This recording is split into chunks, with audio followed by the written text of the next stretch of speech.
वो चिन्ह गुफा की ओर जा रहे हैं, गुफा में प्रविष्ट हो रहे हैं। भगवान भी उस गुफा में प्रविष्ट हो गए, भगवान भी गुफा में घुस गए। गुफा में जैसे भगवान घुसे तो क्या देखा, एक कन्या है, एक पुत्री है, वो उस मणि से खेल रही है, किलोल कर रही है। खेलते हुए कन्या को भगवान ने देखा तो मणि को हाथ में ले लिया। जैसे ही भगवान ने उस मणि को हाथ में लिया, कन्या ने जोर से रुदन किया।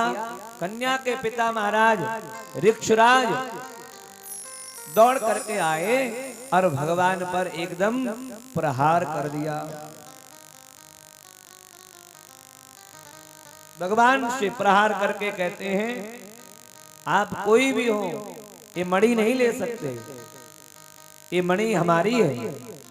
भगवान कहते हैं, हे ऋक्षराज, ये मणि आपकी नहीं है, ये मणि राजा सत्राजित की है। ऋक्षराज कहते हैं, मणि चाहे जिसकी भी हो, परंतु इस मणि को मैंने सिंह से जीता है। आपको मणि चाहिए तो आप मुझसे युद्ध करिए। युद्ध में यदि हम परास्त हो गए तो मणि आपकी, और आप परास्त हो गए तो मणि हमारी।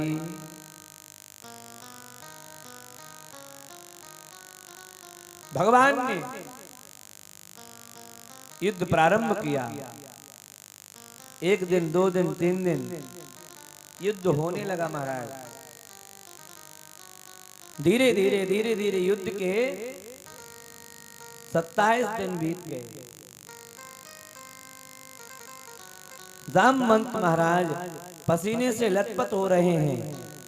ऐसा लग रहा है जैसे कोई पशु गंगा स्नान के बाद जब निकलता है बाहर तो उसके शरीर से जल की धार बहती है, ऐसे ही जामवंत के ऋक्षराज के शरीर से पसीने की धाराएं बह रही हैं। बड़ा श्रम करना पड़ता है और भगवान, उनको कोई भी श्रम करने की आवश्यकता नहीं पड़ी, क्योंकि भगवान कौन है? शांताकारं भुजगशयनं पद्मनाभं सुरेशं विश्वाधारं गगनसदृशं मेघवर्णं शुभांगम। शांताकार भगवान है, शांताकारम, शांत है परमात्मा।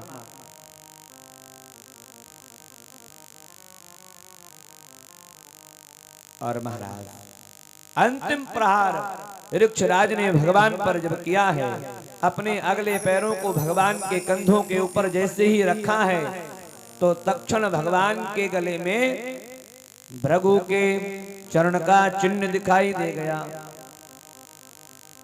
भगवान के वक्षस्थल पर क्या है? भृगु के चरण का चिन्ह है।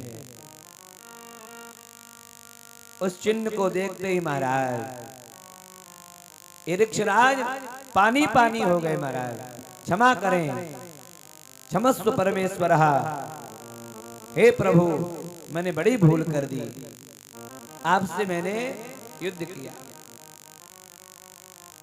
मैंने स्वामी से युद्ध कर दिया, आप तो मेरे स्वामी हैं। भगवान कृष्ण कहते, राजन,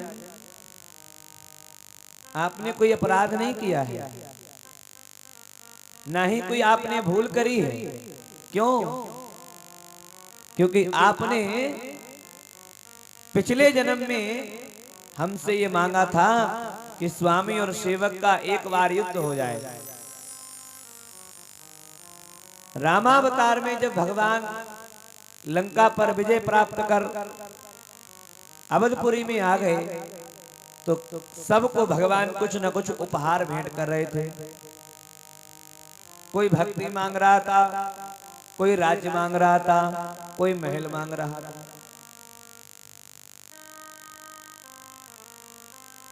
भगवान ने सभी के लिए उनके मन के अनुकूल उपहार प्रदान किए।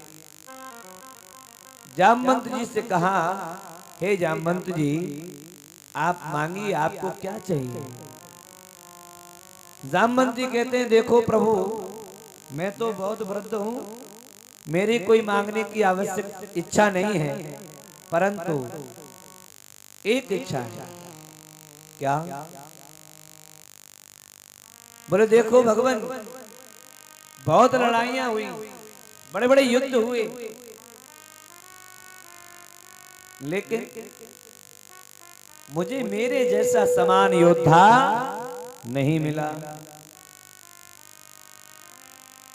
मेरे जैसा योद्धा आज तक मुझे मिला नहीं। रावण की भी सेना में कोई योद्धा मेरे जैसा नहीं था। इसलिए मैं ये मालूम करना चाहता हूं कि मेरे बाजू में कितनी ताकत है, मेरे अंदर कितना बल है। इसलिए हे प्रभु, आपका और मेरा एक बार युद्ध हो जाए। भगवान कहते हैं, जामवंत जी, स्वामी और सेवक का युद्ध नहीं होता। क्यों? कि सबसे सेवक धर्म कठोरा। संसार में यदि कोई धर्म कठोर है तो सेवक का धर्म कठोर है। सेवकाई ऐसे नहीं होती।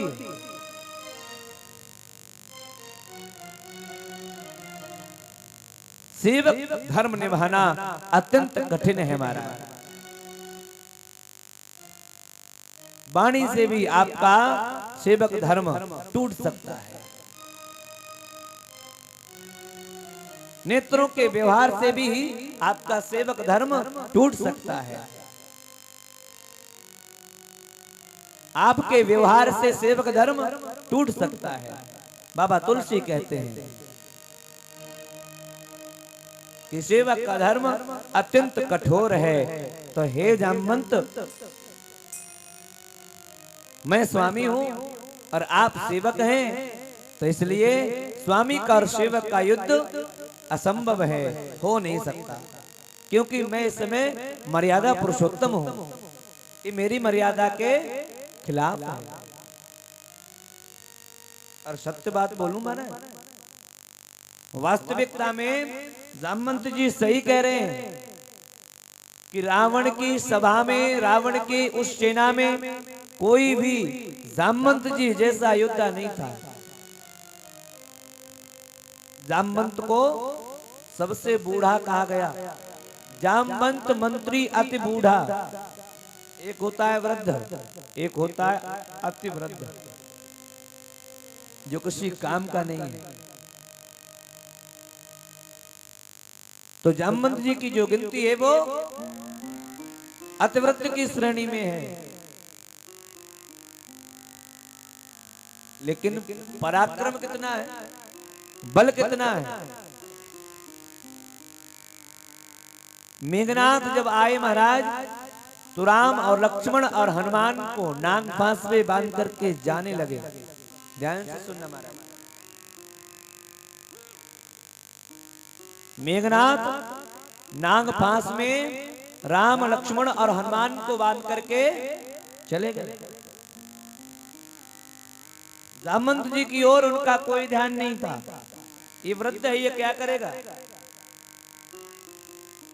महाराज जैसे जामवंत जी ने देखा मेरे स्वामी को ये बांध कर जा रहा है, पीछे से एक हाथ से ऐसे महाराज पैर पकड़ लिया। ऐसे जामवंत ने मेघनाथ का ऐसे पैर पकड़ लिया। एक हाथ से मेघनाथ को घुमा करके जब जामवंत जी महाराज ने उसको फेंका, तो महाराज दशानन के सिंहासन के सन्मुख जाकर के मेघनाथ गिरे। महाराज दशानन कहते, महाराज अरे बेटे क्या हुआ इंद्रजीत। बोले पिताजी मुझे मालूम नहीं था उस बुढ़े में इतना बल होगा, वरना मैं सबसे पहले उसी बूढ़े को बांधता। इतना बल महाराज जामवंत के अंदर।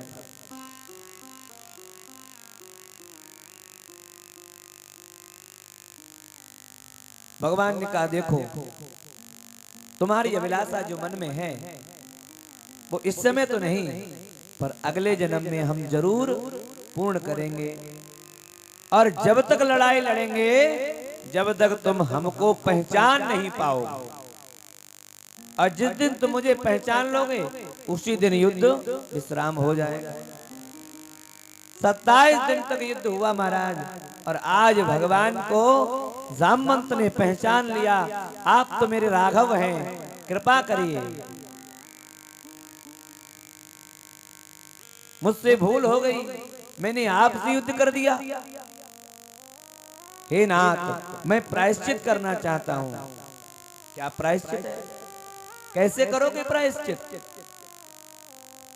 कहा ये मेरी सुंदर, ये देखो छोटी बिटिया है, इसका विवाह मैं आपके साथ करना चाहता हूं।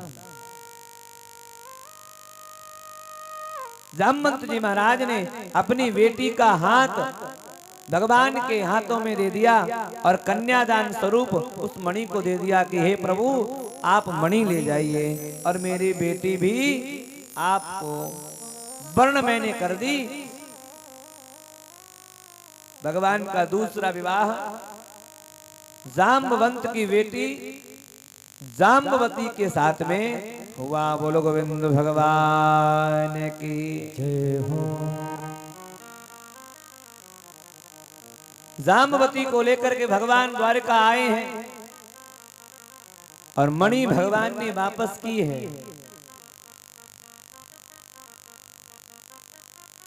सत्रजित राजा को राजन ये रही आपकी मणि, लीजिए।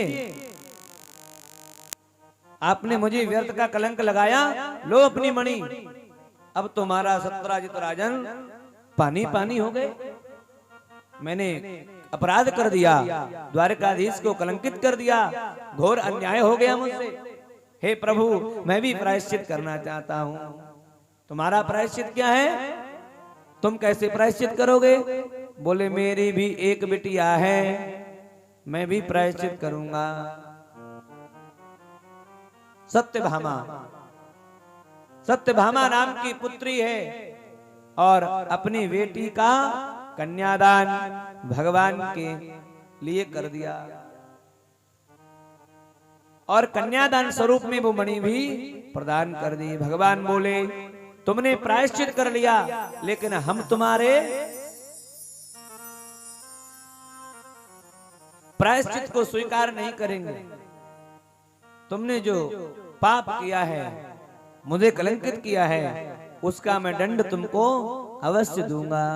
क्या दंड है?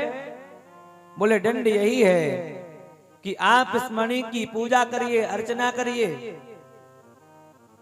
और इसमें से जो धन निकलेगा वो आप मेरे खजाने में जमा करवाइए। यही तुम्हारा प्रायश्चित है।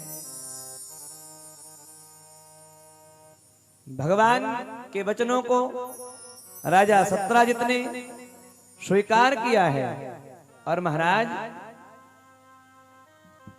जितना भी धन उस मणि से निकल रहा है वो सारा धन भगवान के खजाने में सत्रजित राजा जमा करवाते हैं। ऐसे भगवान के 3 विवाह हुए। बोलिए गोविंद भगवान की।